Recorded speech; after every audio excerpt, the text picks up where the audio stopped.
Hello नमस्ते, आप लोगों का स्वागत है हमारे चैनल पे। तो मैं डॉक्टर जूही आज आप लोगों को ज्योग्राफिकल थॉट की तरफ लेकर के चलती हूँ।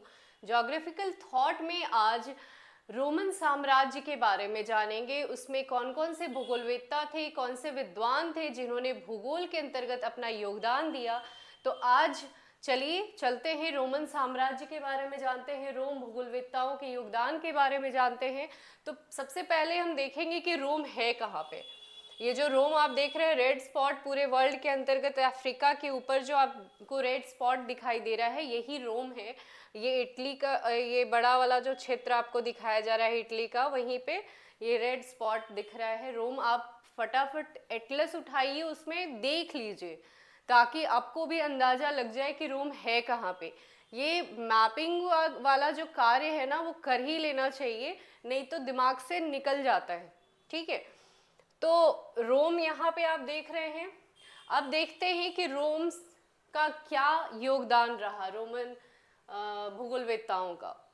यूनानी साम्राज्य के पतन के पश्चात रोमन साम्राज्य का उदय हुआ और रोमन भूगोलवेत्ताओं का बहुत ही योगदान रहा। जैसे कि आपके यूनानी भूगोलवेत्ता में जो थे पोलिबियस और पोसिडोनियस, इन्होंने भौतिक भूगोल में बहुत बड़ा योगदान दिया था। उसी प्रकार रोमन भूगोलवेत्ता स्ट्रैबो ने ऐतिहासिक भूगोल और प्रादेशिक भूगोल के क्षेत्र में अपना योगदान दिया है। ठीक है, ये देखिए पॉलीबियस और पोसिडोनियस यूनानी जो भूगोलवेत्ता थे, इन्होंने भौतिक भूगोल के क्षेत्र में अपना महत्वपूर्ण योगदान दिया था। उसी प्रकार स्ट्रैबो ने प्रादेशिक भूगोल और ऐतिहासिक भूगोल के अंतर्गत अपना योगदान दिया है। ठीक है, तो इस प्रकार यूनानी भूगोलवेत्ताओं का योगदान रहा। स्ट्रैबो के बारे में जानते हैं, स्ट्रैबो ने क्या क्या कार्य किया है। तो स्ट्रैबो ने अपनी पुस्तक ज्योग्राफिकल इंसाइक्लोपीडिया, जिसके अंतर्गत उन्होंने 17 भागों में इसको रखा है ज्योग्राफिकल इंसाइक्लोपीडिया को, और उसके अंतर्गत पूरे विश्व के बारे में उसमें अपना सारा ज्ञान को उसमें रखा है।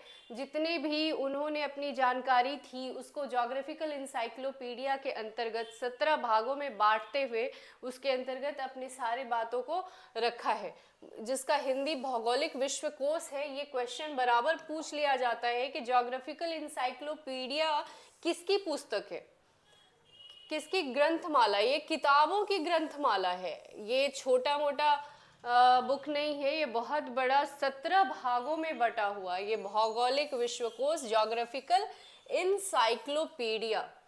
ये आपको ध्यान में रखना चाहिए। ये छोटा छोटा जो तथ्य हैं, ये जो डाटा है, उसको आप नोट डाउन करते जाइएगा।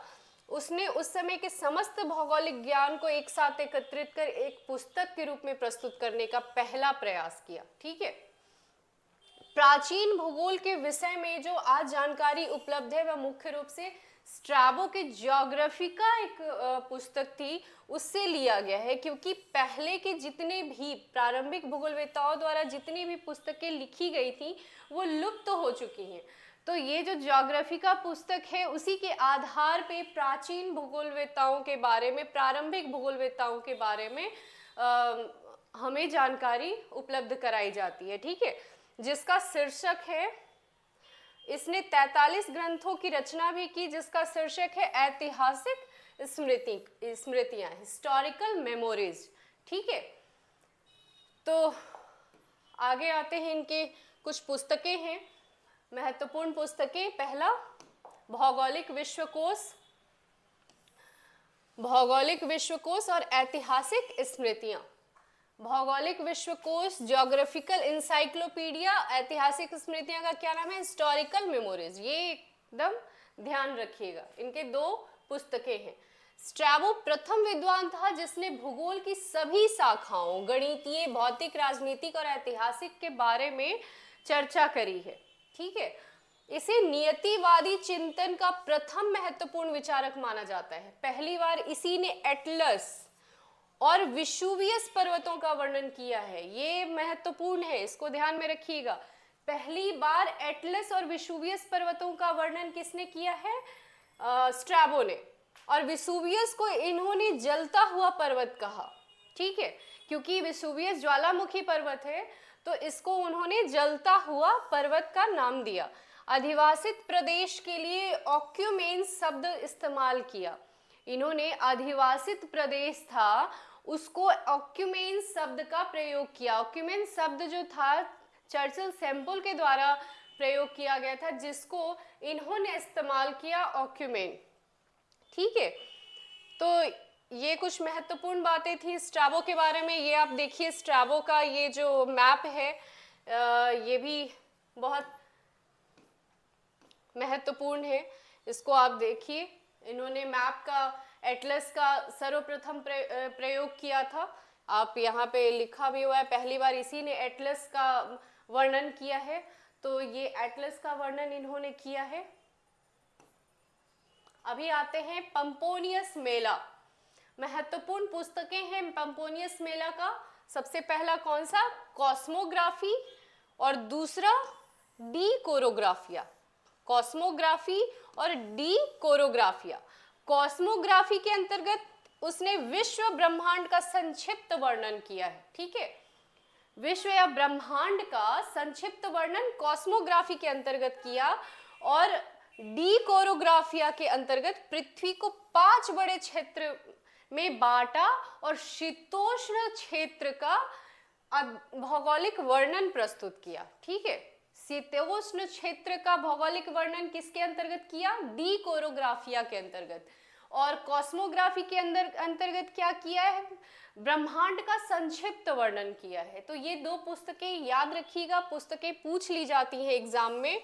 किसी भी कॉम्पिटिटिव एग्जाम में ये पुस्तकों का नाम पूछ लिया जाता है कि कॉस्मोग्राफी किसकी पुस्तक है, डी कोरोग्राफिया किसकी पुस्तक है, तो ये आपको ध्यान में रखना चाहिए।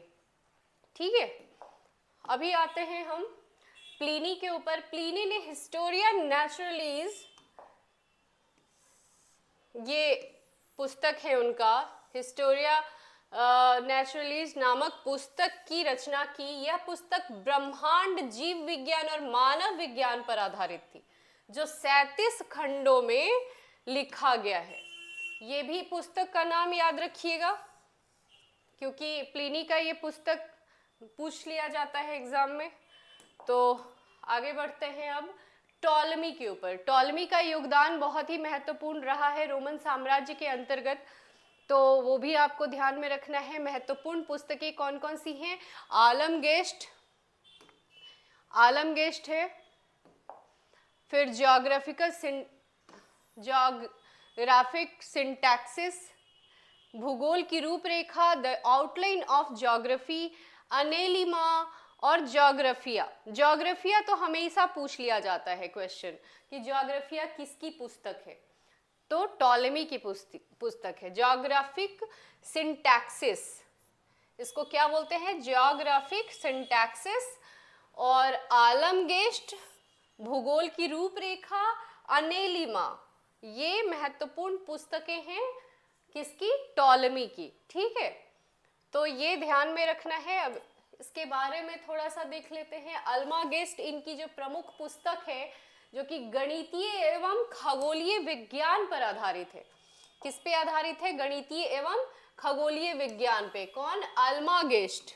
अल्मागेस्ट जो इनकी महत्वपूर्ण पुस्तक है वो गणितीय एवं खगोलीय विज्ञान पर आधारित है। गणितीय भूगोल के क्षेत्र में इनका योगदान मुख्य रूप से प्रक्षेपण, ठीक है, प्रक्षेपण की रचना से है। उसने शंक्वाकार प्रक्षेप में संशोधित किया। संशोधित शंक्वाकार प्रक्षेप का इन्होंने वर्णन किया है। और ध्रुवीय क्षेत्रों के लिए त्रिविम प्रक्षेप, स्टीरियोग्राफिक प्रोजेक्शन, जब आप प्रैक्टिकल पढ़ेंगे तो उसमें आपको स्टीरियोग्राफिक प्रोजेक्शन पढ़ना होगा, शंक्वाकार प्रक्षेप के बारे में आपको पढ़ना होगा।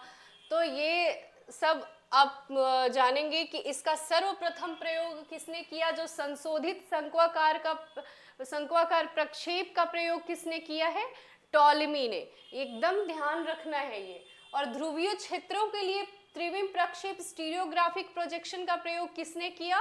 वो भी टॉलेमी ने किया है। ठीक है, स्टीरियोग्राफिक, ये क्वेश्चन में पूछे जाने वाले सारे फैक्ट्स हैं, एग्जाम में पूछे जाने वाले सारे फैक्ट्स हैं। ठीक है, तो ये क्वेश्चन को आपको नोट डाउन कर लेना है।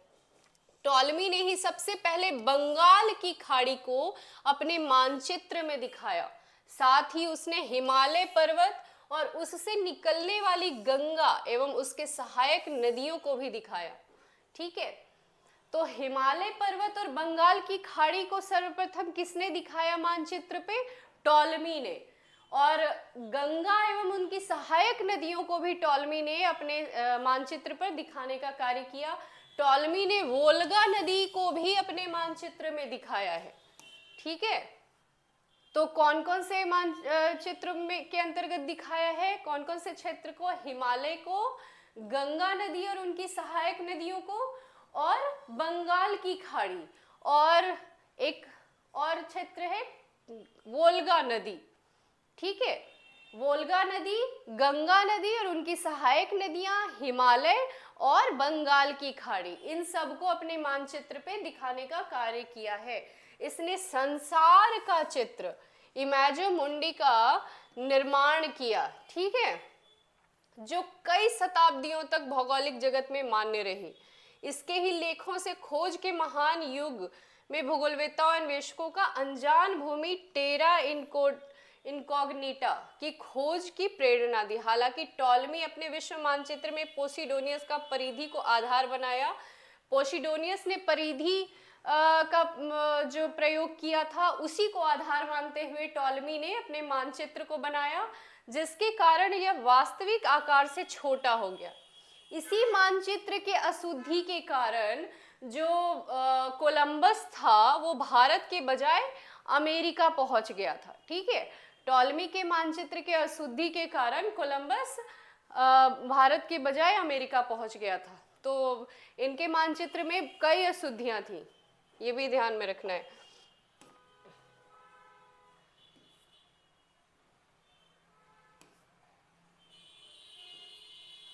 तो इस प्रकार टॉलमी का जो आप देख रहे हैं मैप है ये पूरा। ठीक है, टॉलमी का ये मैप आप देखिए शंक्वाकार आकृति में है, और इसी के अंतर्गत उन्होंने सारे जगहों को बताया। इसके बाद रोमन साम्राज्य का अंत होता है और अंध युग का प्रारंभ होता है। ठीक है, लगभग 1200 से 320 एडी के अंतर्गत अंध युग होता है, जिसके अंतर्गत बहुत ही गिरावट आती है, राजनीतिक पतन होता है, सांस्कृतिक पतन होता है, सामाजिक पतन होता है। इसी के कारण अंध युग उसको बोला जाता है। ठीक है, तो रोमन साम्राज्य के बाद क्या हुआ? अंध युग का उदय हुआ, जो अंध युग जिसमें सारे चीज़ों का पतन होता है, इसीलिए अंध युग उसको बोला जाता है। तो उसमें कुछ विशेष बातें नहीं हैं भूगोल के अंतर्गत, तो इसीलिए उसको पढ़ा नहीं जाएगा। तो रोमन साम्राज्य के बाद अरब भूगोलवेत्ताओं के बारे में हम लोग पढ़ेंगे नेक्स्ट वीडियो में, नेक्स्ट लेक्चर में। तो आप लोग हमारे चैनल पे बने रहें। अगर ये आपको वीडियो पसंद आता है तो आप मेरे चैनल को सब्सक्राइब करें, लाइक करें और शेयर करें। धन्यवाद।